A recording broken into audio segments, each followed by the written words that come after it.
के दरबार में बैठे हुए मेरे पिता की समान बुजुर्गों, सीता, सावित्री, अनुसुईया जैसी सुभूमि को पवित्र करने वाली याद शक्ति माता एवं बहनें, बाहर से आए हुए सभी भाई बहन, प्यार करने के छोटे छोटे बच्चे, बड़े ही सौभाग्य की बात है जो कि आप लोग के इस गांव में ये भगवान की अमृतमयी कथा चल रही है।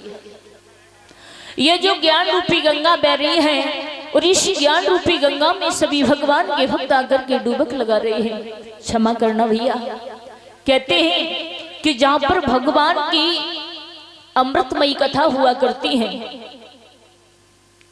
वहां का कड़कड़ धन हो जाता है। वो जगह बड़ी पवित्र होती है जहां पर भगवान की हर चर्चा हुआ करती है। ये जगह बड़ी पवित्र है जहां पर ये भगवान का दरबार लगा हुआ है और भगवान की अमृतमयी कथा हो रही है। अगर आप लोग अपना अनमोल समय निकाल करके ध्यान देना भाई बंद, अगर आप लोग अपना अनमोल समय निकाल करके प्रभु के दरबार में विराजमान हो या आए हो तो भैया कुछ ना कुछ यहाँ से प्राप्त करके ले जाए।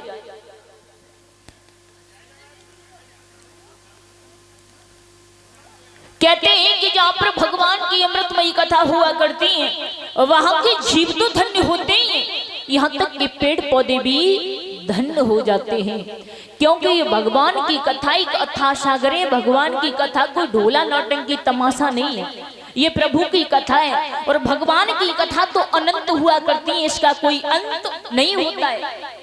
ध्यान रखना, प्रभु की कथा कभी खत्म नहीं होती है, विराम लगाया जाता है। वो जो भक्त भगवान के दरबार में आते हैं और ध्यान मगन होकर के भगवान की अमृतमयी कथा को सुनते हैं उनका कल्याण अवश्य ही होता है।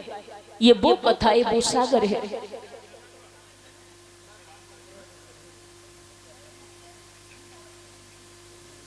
जो लोग इस संसार में आए हैं, इस भूतल पर आए हैं, उन्हें संसार से जाना ही है। आज नहीं तो कल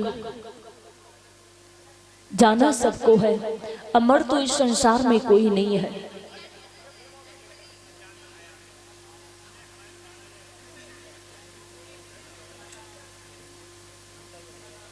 कहते हैं कि मनुष्य को कर्मों के अनुसार ही फल प्राप्त होते हैं। ये बात बिल्कुल सत्य है भैया, जैसे कर्म करोगे वैसा फल प्राप्त होगा। कर्म ऐसे करने चाहिए जो मरने के बाद में ज्यादा नहीं तो दुनिया वाले हजारों वर्ष तक तुम्हारा नाम लेते रहे।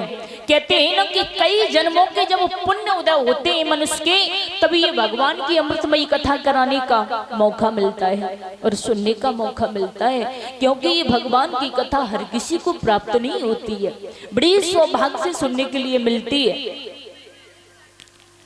कहते हैं ना कि आई ये कई घाट है और जाबो ये कई घाट, पर अपनी अपने कर्म से सोहे गए बारे बाट। जैसे कर्म करोगे वैसा तुम्हें फल प्राप्त होगा।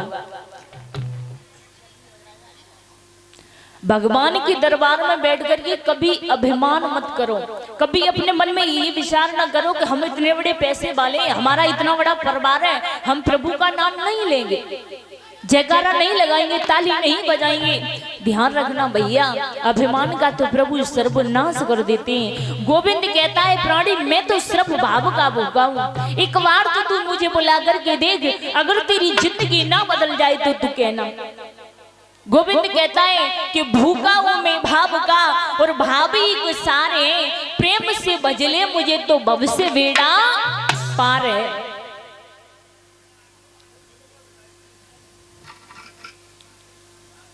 देखिए भैया